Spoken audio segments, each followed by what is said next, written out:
Hey, What's happening? not Mar- much. All right, get into it. Welcome back to Sobriety Seven podcast. Today I have none other than Megan with us for episode unsure. Unsure. I think seven or eight, maybe six. I don't know. I'm just like filming them. But how are you today? Tell us a little bit about Megan. Tell us a little backstory. Go take us from the beginning. To begin. Um, well, my journey started around like 15, maybe. And I started drinking around that age. And now at 25, I just feel like I need to um really go into a different chapter of my life. And it's been so rewarding, honestly, like being almost 6 months in a couple weeks, I think. Like half a year is wild. It's so wild. Yeah, I cannot believe it's been half of a year. I remember when you Hmm. started out, got your ass, snatched you up from TikTok, and I was, hey, and you're like, my camera doesn't work. And I was like, she's just like, I don't want to be seen. But now look at you. You're like totally down to do a podcast. You're like talking more. You did a testimonial. You're freaking sharing on school. Like these are all wins just adding up. And yeah, I think a lot of us started young, right? Hmm. Like, I know I started as early as 6 years old, right? That was like my first little, what? Where'd you go? I missed you so. What was the song?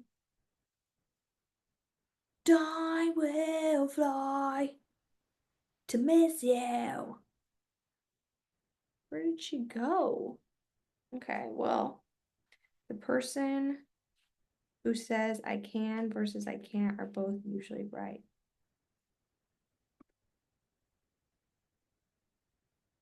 WTF, man. I don't know what happened there. That's fine. If you don't want to be on this podcast, just Oh. say. Oh, But man. yeah, I started at 6 years old, and but it not started like that's when I just like started hitting liquor stores up and was like, but it got introduced very early, and programming has a very huge part in it, right? You know, there's a lot of talk about like genes and how like you have a predisposition, right? Hmm. Like, oh, like I don't know about all that. Maybe, right? I definitely like I saw a video that made a lot of sense where like alcohol, like some people would drink and they would get tired, right? Hmm. Whereas I, nope, I would not get tired. I was like 0 to 100 real quick, right? Um, but I do think that environment has a huge role in it. They had a study with two twin boys, right? One grew up in a house full of addicts, and one grew up in like Amish land or something. I could be getting the story wrong, but it was like somewhere where there was like no fucking alcohol, no drugs, none of that. This one obviously became an addict. This one was like never touched drugs or alcohol in his life. So environment, yes, you could like be influenced by your parents to a degree, but I do think that your environment and not just your home life, but your friends. I went Hmm. from having drugs and alcohol around to picking friends that were all about drugs and alcohol. I remember the very first time I smoked weed. Well, I was young, but like the first time I started smoking it for like a long period of time, I was like just broke up with a boyfriend. His name was Anthony Montante. And by broke up with, I mean I was dumped. I was broken up with. My heart was just tore in two. And my friend was like, just smoke some weed. I'm like, no, like it's just gonna make me like go to sleep. And I remember smoking the weed and my tears literally dried up. I was like, oh my God, I don't have to feel. Hmm. What is this? So I always hated, term stoner, but like Mm, I was your textbook stoner, like leave school during lunch, come smoke, go back, eye drops, perfume. Now kids mm, got it so easy. It just, oh, vape pen, weed, mm.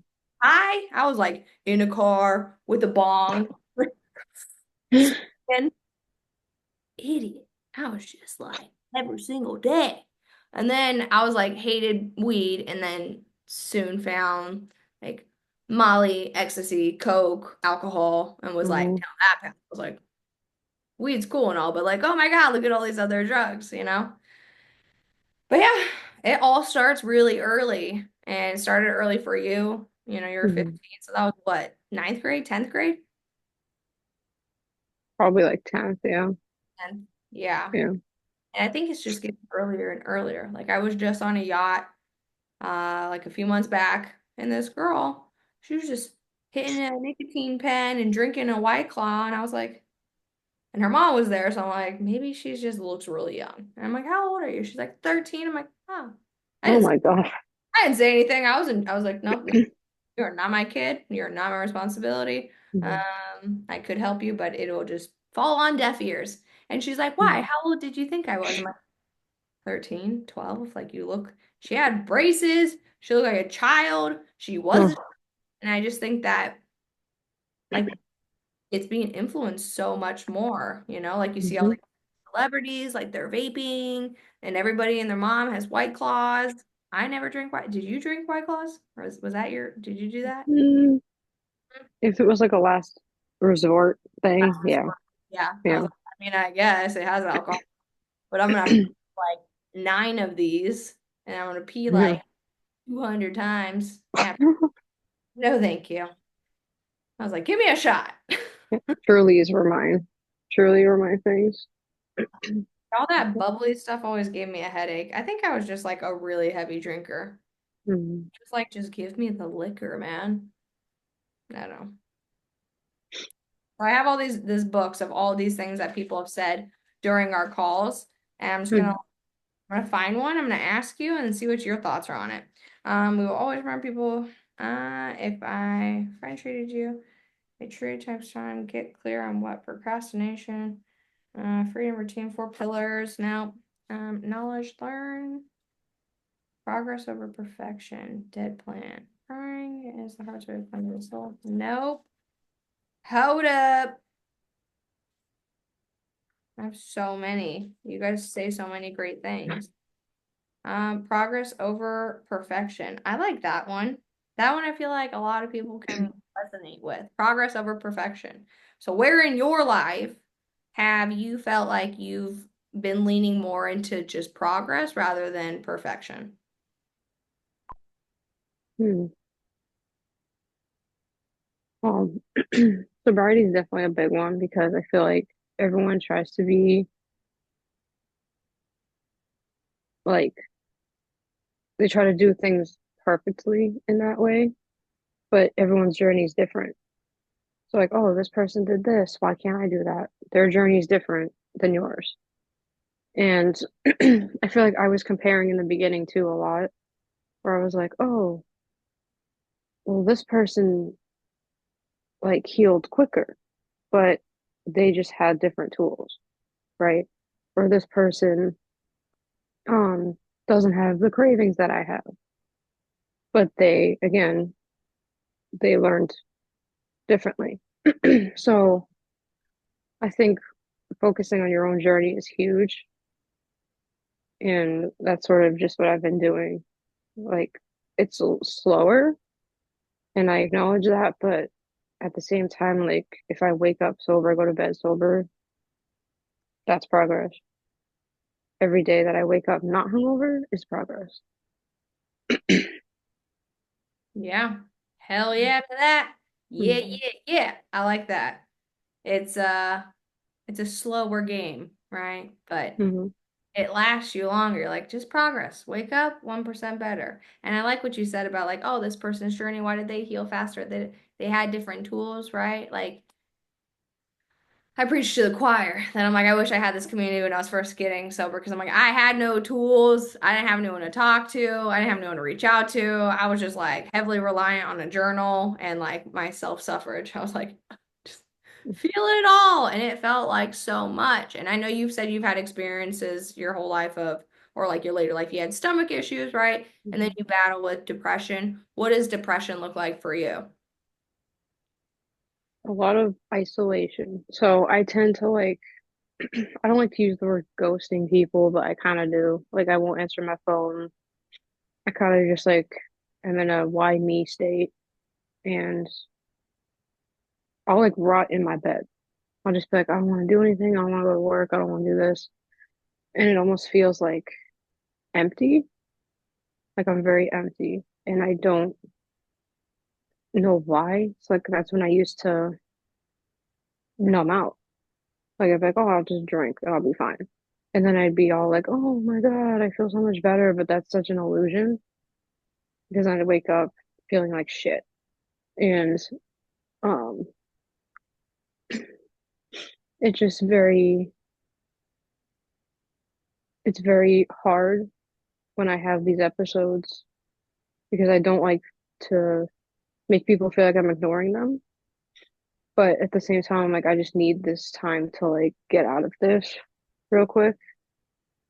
Um, and I had one recently, and I just wasn't being as communicative with certain people. They were like, "Oh, you're not gonna text me back, like you don't communicate with me," and I'm like, "I'm sorry, like just I just got some personal stuff going on." Um, and it was hurting people, and that's the last thing I want to do is hurt anybody, but I can't just come out and say, "Hey, I'm depressed right now." Like I just that's something I don't do as much. Or I'm Mm. just like, "Hey, I need some space." And why don't you just come out and say like, hey, I'm depressed right now? Because then like people are like, "Oh, why? What's going on?" And like I just don't really want to get into that sometimes. Hmm. Like I don't really want to be like, "Oh, it's this and that." Like I just kind of want the space to get Isolate. out of it. Hmm. I just want the space to isolate. Leave me alone. I'm depressed. Oh man. Can't you Yeah, see I'm just I'm busy rotting in my bed alone? I mean, I've spent some days rotting, and I know that that doesn't help it at all. That only makes your depression 10 times more worse, right? Like I'll sit there, hmm binge watch TV. I'd eat all the worst food that I thought would give me like this dopamine rush. Like I'd sat there, I think I had Chick-fil-A 3 times in one day. I was like, I felt like shit. My stomach was shit. And then I was drinking soda and then topping it with hmm tequila and then watching 10 episodes of Vanderpump Rules, which is just trash TV. I'm like, well, hello, depression, my old friend. Like he crept around in my life a lot. And I hmm like to give my feelings like people, like inside out. That helped me a lot get out of them. I'm like, oh, fucking Doug, up there fucking shit up, but what can I do? Like to let joy like push him aside. I'm gonna go take a walk. I'm gonna go to the gym. So hmm I'd encourage you. I was like, go get a fucking gym membership. I'm not saying like working out is like end all be all for everybody because depression looks different from everybody. That's why I hmm wanted to hear about it because talking about it more, like eliminating this weird ass stigma about talking about like not pretty, great emotion. All necessary. And they usually tell us like shit that's going wrong or going right in our life. It's like, okay, my body responds well to not having alcohol. Okay. hmm All right. I like that, right? My body responds horribly to binge watching TV. So we don't do that anymore, right? And if we were hmm to like label our emotions, or not label them, they already have like sadness, joy, happy, all those, but to like actually think of like a little tiny person inside of our head. Like you've been on like almost every single call. You know how hmm much I love Inside Out. And I think it's just for that reason exactly. Like when I think of anger, I think of like a little short, stumpy man, triggers up. And I think of sadness, I just think of like a little blue. I saw a really funny video of like adult Inside Out 3, and he's like, hi, like I'm Joy, like we have some new emotions. And then it's like one guy's like laying with a pillow over his head. He's like, hi, I'm depression. And he was like, I thought we already have sadness. He's like, oh no, I'm gonna be running stuff full time, 24. And then another character pops in, like, who's that? He's like, oh, that's addiction. He's just like, Oh, it's like, what are you doing? He's like, oh, I'm telling Riley to go take a shot right now. And then, what is it? When you dopamine? No, fuck, can't think. serotonin. Somebody pops in, right? Like, oh, but it's dwindling away because the shot's wearing off. Gotta jump back in now. If they made an adult Inside Out too, honestly, I would watch that too. But I just Hmm. love that show so much. But yeah, depression, what a finicky bitch. Why do you think people Hmm. don't talk about the emotions? Like, why do you feel that weird part of you that's like it's more than just not wanting to explain it. Like, there's hesitation, there's like tension. Like, is it because you're fearful of how people will view you, or that they'll be too overly concerned or worried about you? Like, why is there that hesitation to tell people, like, hey, I'm depressed? Like, I'm sure you have no problem telling people, like, hey, I'm super happy right now, Hmm. right? Yeah, To I an think it's. extent, you're more Hmm. likely to, I mean, you're a quiet soul overall, right? But you're more inclined to telling somebody about the good things that are going in your life, like I'm happy or I'm excited or I got a job or bleh, right? Opposed to like I'm depressed, I'm rotting in my bed, I'm sad, like whatever that may be. Why do you think that is? And it's not just you and it's not just me, like everybody does it, but why do you think that is? I think there's definitely the the worry component for people. Like, oh, are you okay? But I think there's the other side that like you're like maybe people don't really care that much, or you're like they have their own problems. Like they don't want to deal with my problems. They have their own problems. So like And that's a space, basically.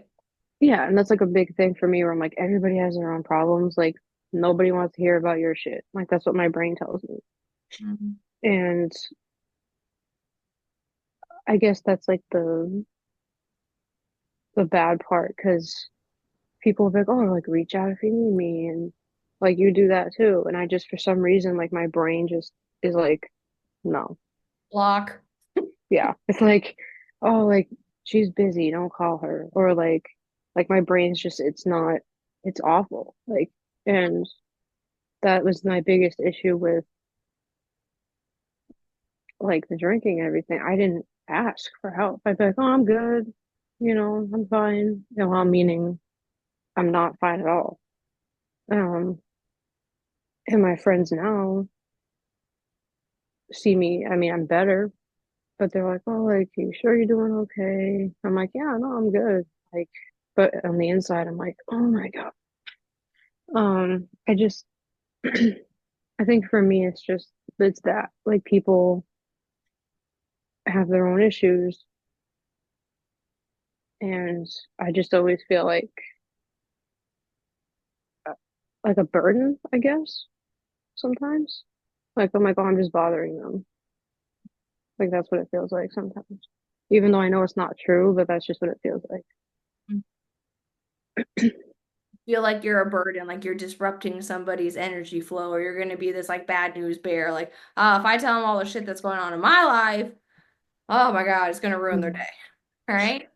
Or Yeah, maybe, or like just like nobody want like I just feel like if I say that like oh well like no one wants to hang out with this depressed bitch like something like that where people may not want to be around me because they think I'm like sad all the time or something, and I don't, that's not how it is, like I have moments, yeah, because I'm dealing with my emotion, I'm raw dogging emotions now. So it's a lot harder. It is. And I don't think that that's talked about enough at all. Like I think people are like, oh, like, someone who's never done substances or has never numbed their emotions with them don't understand. They're yeah, like, oh, why can't you just deal with it? I'm like, oh, I don't know. Like I've never done it. right? So like I it's like baby steps. You gotta kind of learn how to feel things. Like I told you, like I just started letting myself actually feel things. Yes. Actually sit there and feel all the crap. And it's great, but it also sucks. It's like that balance. Yeah. Like, and I just feel like it does feel good to do so, but at the same time, I'm like, no, I feel everything at once. Mm. Like it's like like it bombards me sometimes. Could be a bit overwhelming Yeah. to feel these emotions that we've been suppressing for X amount of years. Definitely get Hmm. that. And yeah, you're not like in perma sad, right? But these feelings of depression is the lack of expression. And I didn't mean for that to rhyme, but that's sick. Because it is expression that eliminates depression. And when you feel like, oh, I can't tell these people because if I have that true level of intimacy, right, and I don't just have this surface level relationship all around, that's gonna make you feel empty. When you feel empty, you feel fucking depressed, right? Hmm. I mean, I just let it free flow, these emotions, but I held it in and was so tough and so rugged and got shit done for so long. That shit nearly destroyed me, right? And then Hmm. also kept me from saying, like, hey, like, I need help. Like, I had a straight up ask Lou. I'm like, I don't want to go to fucking AA, but like, I can't stop drinking. I don't know what else there is. And that's really all we ever learn. It's like, you have a problem, go to AA. I'm like, there has to be something else. He's like, I don't know anything. I'm like, okay, well, hear me out. I'm gonna create something. He's like, right on. Let's do it.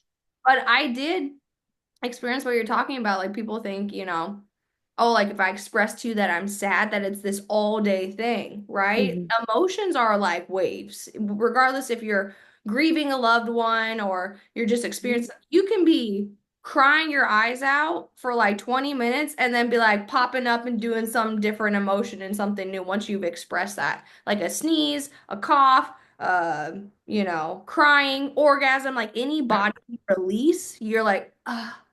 I feel ready for the day. Like Hmm. I do not know what psycho serial killer holds in a sneeze, but I refuse. I'm like, no, let it out. Let it go, right? And I Hmm. remember one day I posted a video of me crying because like something got me stirred up in the morning. And I was just like, I think I was on a live and I posted that live and I was like, "Ah!" Like talking about, once you start talking about one sad thing, you kind of want to just like word vomit. You just like all these things that have been sad in your life. And then once you get that out, you're like, now I feel like a crazy bag of potato chips because like I'm out skipping around at the beach like with the next story. And I'm like, yeah, I'm like, but this isn't to me like bipolar. Like this to me is like you feel certain emotions throughout the day depending on the things that you're experiencing. You may feel like you're a burden, but you are only experiencing a burden, right? It's like Hmm. you are not a burden. You are not happy. You are not sad. You are not full. You are not hungry. You are experiencing all of those things. We're having human experiences through the thing we call life, which is pretty freaking cool. I think it was Jamie Domina, whatever the fuck her last, who was like, we are the sky, and our emotions that we are feeling are like the clouds passing through. Like, we are the sky, we stay. But these clouds, like, one could be like really freaking dark, right? And like gloomy and cloudy, and you're like, get out of here, Hurricane Milton. And come like big old white, fluffy, happy clouds. And then it's sunset, and you're feeling all pink and warm and fuzzy. And you're like, hell yeah, love this cloud. And then that cloud passes too, and then you're back to like another white cloud. It just so many different forms of clouds. And sometimes, if you're in Florida, these clouds stay all day. So hope that they're good ones. But just like when you eat, right? You eat because you're really hungry, like, oh my God, like Thanksgiving. I didn't eat all day. I fasted. I could eat so much. And then you eat one big plate and you're like, I never want to eat again. You wait 30 minutes to an hour and you're like, okay, I'm gonna go in for a second plate. All right, because you stop experiencing that like unbutton your pants, undo the zipper, and sit there at the table. And then you start to like get hungry once the food digests a little bit more. So I do think it would be pretty freaking cool if we were able to show more of what's underneath the surface. But I think a lot Hmm. of that has to do with just how we were programmed growing up. Oh, hey, Megan, how are you? Oh, I'm good. Hi, how are you? It's just cordial, like, communicating on like the same level. If I were to be like, oh, well, actually, you want to know what's going on. So I can't pay my bills. My house just burned down. My dad passed away. And they'd be like, whoa, whoa, whoa, whoa. Like I was just saying, hey, right? We are very superficial almost. And it's really hard to have those deep conversations, but it takes, I think, just being fucking vulnerable, right? It's like if this person doesn't like me or want to hang out with me after I say blah, right? Whatever, then that's not my person. But that I think is it. I think that's a really hard pill for people to swallow because Mhm. what do people want? They want to be liked and they want to be accepted. Now, if you're not liked or loved for being who you are, right, or accepted, you're gonna shapeshift and you're gonna change and be like, oh, everything's great. I'm good. You good? I wish you could be as happy as me. And then you close the door and you go home and you're like, yeah, you fucking.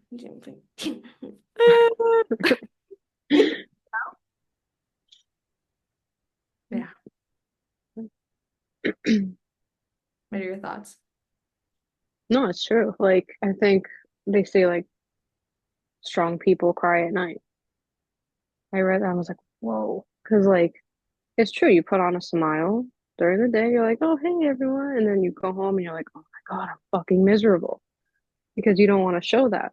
And I think it's important too though. Like I think it's important for people to see you as a whole, not just like, oh, you're always so happy, you're always so this. It's like, no, that's what I let you see, right? And like for me, like that post that I made, that was the most vulnerable I've been in so long. And it took me like probably over an hour to actually do that. Um, but yeah, and like I think too, like what got me was every time that I would like slip up, because I've had a few in the last 6 months. Um, every single time that I would do that, I felt worse. Like I'd be like, oh my God, why did I do that? And I'm like, I didn't even want it. That's the thing. I'd be like, I don't even know what I was thinking. And I think part of that was me not expressing enough like feeling, because then I'd be like internalizing and then I drink. That's what got me every time. And I, I mean, I have a therapist and I have this community, I have you, but for some reason, my brain's just like, don't say shit. Mhm. And that's always going to be, I think, the hardest part. And like getting through the holidays too is going to be tough, but I know like it's like at the end of the day, like if I drink, what's that going to do? Like my family kind of knows what's going on. Like they've noticed that I haven't been, they're like, "Oh, you're not drinking?" I'm like, "No, no, I feel better that I'm not." And I think the only thing that I'm or not lacking, but struggle with is my confidence. Um, like I mean, I'm not wearing all black right now, but typically I wear all black, and it's rough because I wanted to change my wardrobe. And I was like, "Oh, I'm so like." I get into these moods where I like want to try like all these clothes, but like it's hard because I haven't worn color in so long and I don't feel great about myself still. And I went with a friend shopping and I always feel bad because I don't wear the clothes that we got on on the shopping trip because I'm like I put them on and I just don't feel good about it. And I guess it's hard to get people to understand that. Like, oh, I don't feel good in these clothes and I'm wearing a sweatshirt and ripped jeans all the time. Um, I guess that's something I just need to work on internally because that's such a battle. Is like, oh, I put on this like colored shirt and I'm like, oh my God, who is that? What is that? Like, mm-mm. And then I end up putting my black clothes back on because it's just what I've been wearing for so long. But I don't express that. I'm just like, oh yeah, like I'll wear it. next week or I'll wear it, whatever. Um, but I'm not vulnerable with it saying, hey, like I don't feel confident in it. I don't like how I look in it. And I think that's something I need to be more honest about. Um, and I don't know, I think it's just more of um like once I start getting back at the gym and like I lose a little bit of weight, I think I'll feel better too. Um, but yeah, it's just I'm not open with people about it. They probably just think that I'm just not wearing them. But I'm like, no, like I promise you, like I like the clothes, I just don't like how they look on me. So, um, yeah, I guess that's really just something that I'm working on. And it's not like an easy thing for me at all. Because like when I would drink, I would tell you my whole life story. I sit there and be like, this is what happened, or like, but when I'm sober, I can't do that, and I don't know where the disconnect is. Like, Well, there's such a a person who says I can and a person who says I can't, they're both usually right. You can. So I want to interrupt you. You can do it. You just believe. There's that core belief that you think I need alcohol to give myself permission to tell my life story. If you have the memory of being able to tell your life story while you're drinking, then you have the ability to do it while you're sober. But you don't have the alcohol that gave you the permission to say, "Hey, we could let Megan out of the dungeon for the night. She could live freely, right?" But then what happened when the alcohol subsided? Put her back in the fucking dungeon. Get her in. Turn into a fucking wildebeest out here, right? And that's the hmm thing, like you've already lost weight. So it's not a matter of I'll have confidence when I'm here. It's why don't you have confidence now? It's not hmm because of a certain amount of body fat or a certain color of clothing. It's because you inside internally, and we all do this, right?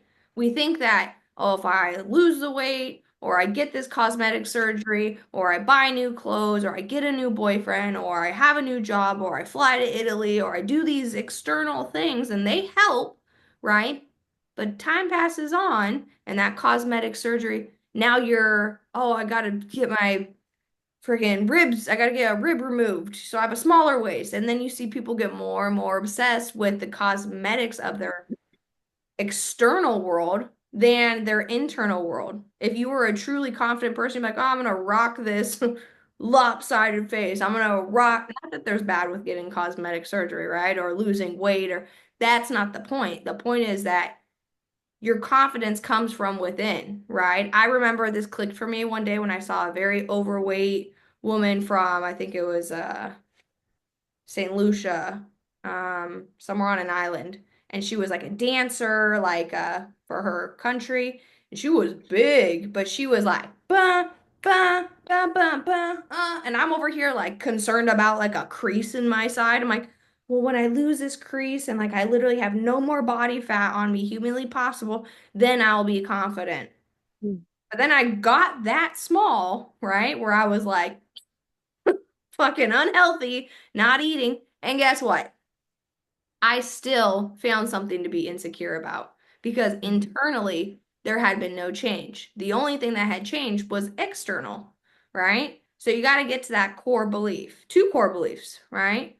Why do I feel that when I get here, then I'll be confident? When I get here, then I'll be enough to say, I'm not confident now, I'm not enough now. And the same thing with, oh, strong people cry at night.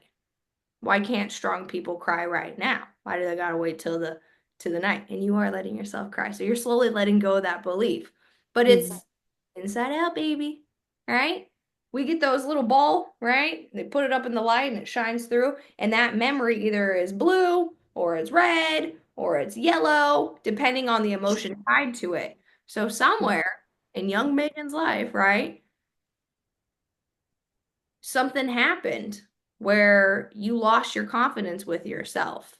because there had been a point in your life where you weren't really concerned about your body, right? You were a young kid. You weren't like, oh, well, when I lose weight, you're like, nope.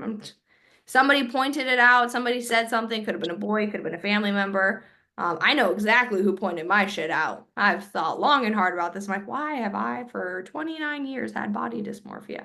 I'd say like more like 27. I've really been working on it the past 2 years, but I resonate with everything you're saying because that was exact that fucking to the word was saying the same shit. I was like, when I lose weight, then I'll be confident.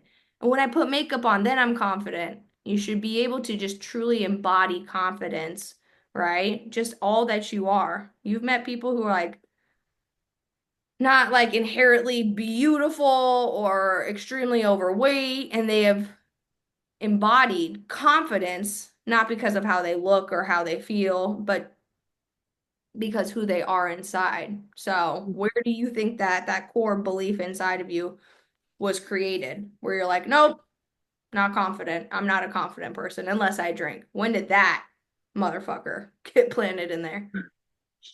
Um, Definitely young because I've always been a little socially awkward. I was as a child. Like I was like that kid in the corner by herself. I was like, if someone talks to me, I'll talk to them, but I never initiated conversations. And I'm still kind of that way. But when I used to go to like friends' houses and whatever, there'd be people I didn't know, and I'd immediately get awkward. I'm like, I don't know this person. I don't. But when I started like drinking and stuff, like it didn't matter who that person. I'm like, hey, how are you? What's your name? A whole different, like, I don't even know. Like, it was insane. And I think once I picked up on that, that's when it started. I was like, oh, we're like going out. Are there gonna be people I don't know? Okay, I'm gonna drink before I go, or I'm gonna put it in a vodka in a water bottle and bring it with me. Like, it was always that liquid courage, so to speak, where I felt like if I didn't have that, I'm not gonna talk to people. And even with people I know, like there's sometimes I'll hang out in my friend groups and I kind of just sit there. I'm like, I know these people, but for some reason I feel weird. And it's not them, it's me. Mhm. Um, and I don't know if they've noticed or not, maybe, but um, yeah, I don't know what it is. And I've noticed it reappearing, Mhm. but I'm working on it. And I'm like, well, now I don't have that liquid courage, so I need to not be awkward around people that I know because it doesn't make any sense. Mhm. So And when you drink, you're able to be yourself, right? No, mm-hmm, no no fear that's coming from within you. You're able to just speak freely, right? Give yourself permission to say whatever you want. And if you say something stupid, oh, it wasn't me, it was the alcohol, right? mm-hmm, yeah, Sober exactly. Megan, there's nothing there to fall back on, right? There's Mm-hmm, nothing to blame it on. So that's fear-based. The fear of rejection. You're not a socially awkward person, right? You may believe that you are, but I think you're just highly selective with whom you share your energy with, right? You're not awkward with me. We know each other. We chit, we chat. You're sober. Nothing's giving you permission. And I think you've said the most about yourself today on this call than our one-on-ones that we've done for the past couple of months. I'm like, what the fuck? But you're giving yourself that permission and you got a lot to say. And I see the way that you write and you have everything inside of you to be confident. You just have to have that belief that I am not a socially awkward person. I'm just selective with whom I share my energy with, right? Not everybody rubs me the right way, and that's okay. And you realize that through sobriety that not everybody's your cup of tea. That some cups are left way the fuck over there, right? And you do have confidence in you. It's peeking out little beams of it, right? But one day it's just going to ignite and you're just going to full ass, just head to toe glowing because you actually now believe it, right? Remember Inside Out 2? She's like, I'm not good enough, you know? Hmm. And she's like sitting there, anxiety's like running in her fucking mind. And she has that belief she's not good enough until she finally just like take a fucking chill pill. The subconscious mind breaks down all the things that she thought weren't important that she pushed to the back of the mind, go into her stream of thought, and she realizes all of those things that you've done, you've said, hid from yourself. You can't hide from yourself. They're very much a part of you, but they do not define you. They just are there. They've been what have grown you into the person that you are today, which is not a bad person. If anything, this is the best version of you that's been around in, over a decade. Like you're freeing yourself from a poison that kept you trapped to thinking, I could only be myself if I have this alcohol in this water bottle, this nasty ass poison inside of this other nasty ass clear water bottle. But you have to figure out, why am I so afraid of rejection? Would it be so bad if I were to truly be myself and then be rejected by that from a couple people? Do you really believe in your heart that everybody you know would leave if you were to be truly yourself? No. So fuck rejection. Be you. If you want to wear that pink shirt, girl, wear that shit. Like, fuck it. I don't own pink. It's not my color. I don't like it, but it is pretty. Um, Hey, you just gotta own who you are internally and express that externally to those that you want around you. And that will allow you to not feel depressed. That will allow you to finally feel free because you're building true, strong connections. Like, hey, having a moment today. Maybe it's just right now, right? And they are just moments. Like, I'm feeling kind of depressed. I'm feeling a little emo, feeling a little not great. And they'll be like, oh, why? Like, what's wrong? And then you'll actually express how you actually fucking feel. Then you'll get that off your chest. Like, you know what? Now that I got to talk about it, now that I got to connect with somebody on a very real, baseline, I actually feel better and I can move forward from this, giving you that confidence that, okay, if I say what the fuck is up and I act how I need to act, I'm not going to be judged for it. I'm not going to be burned at the stake. People are actually going to like me more because they're going to be like, wow, she's being authentic. You know how Mhm. scared I was when I posted my very first sobriety video on Instagram for the world to see? My hands were sweating. My heart was like palpitating. I felt like I was going to have a stroke. I felt like I was going to go to the bathroom like I just drank coffee like 9 times. I'm like, it's just a video. But it was because I was showing a very real side of me, a part of me that I hid and was shameful of and kept in secrecy.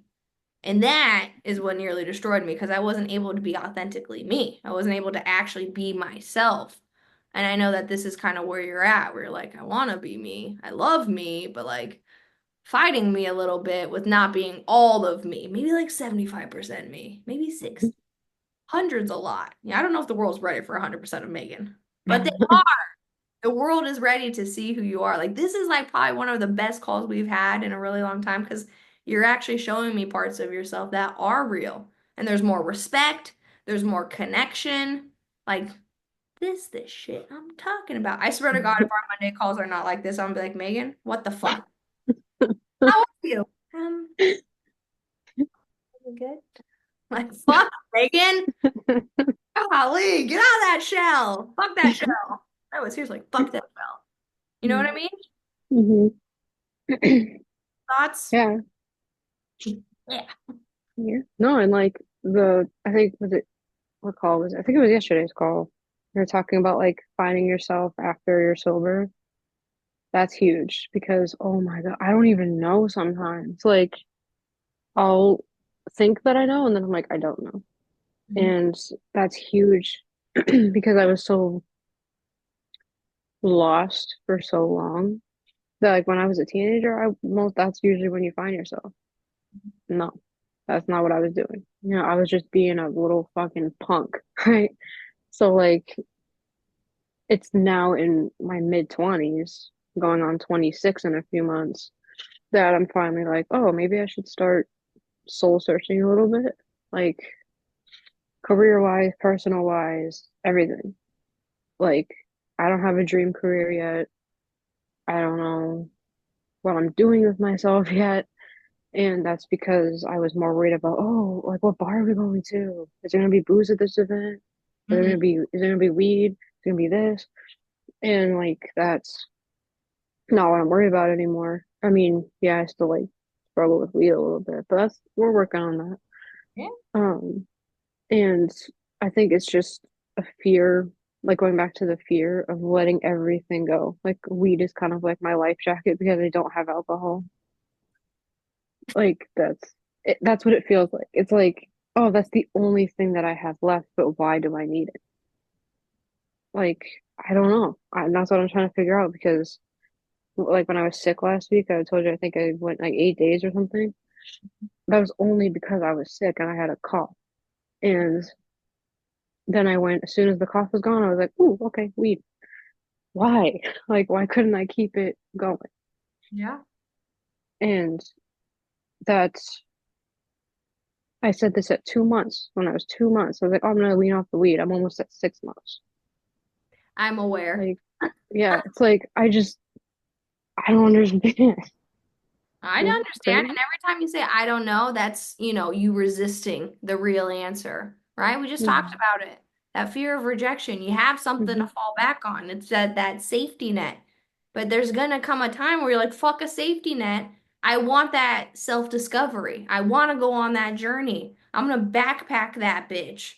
Like it's Hmm. gonna get, there might be some rainy days. There might be some snakes in the bush over there. I don't know what the fuck to expect, but I'm excited, right? Because we spent all of these years, our early 20s, right? Like, just party, have fun, college, woo, Hmm. party, bar hops, bar crawls. And you're like, what the fuck? So you spend all of your 20s, fucking around, dicking around, not Hmm. becoming, the best you, one that's going to be likelier to like have a husband and kids by, in their 30s or early 20s, right? Because you're over here Hmm. like gallivanting around, being drunk and promiscuous and doing all these things to think that like, oh, I'm doing what everyone else is doing. Everyone else Hmm. is fucking degenerate. I might be one too.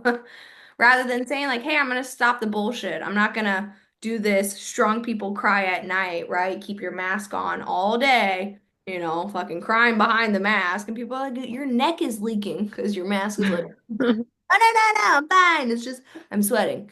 Um, and it's like you finally take that mask off and you're like, no, this is just who I am. I didn't like the second Joker, but the first Joker, right? You kind of see a glimpse of that where he just kind of, he's always trying to be the funny comedian and everybody like him, Hmm. and then it got to the point where it's like, fuck everybody. Honestly, respectfully, not Joker, me.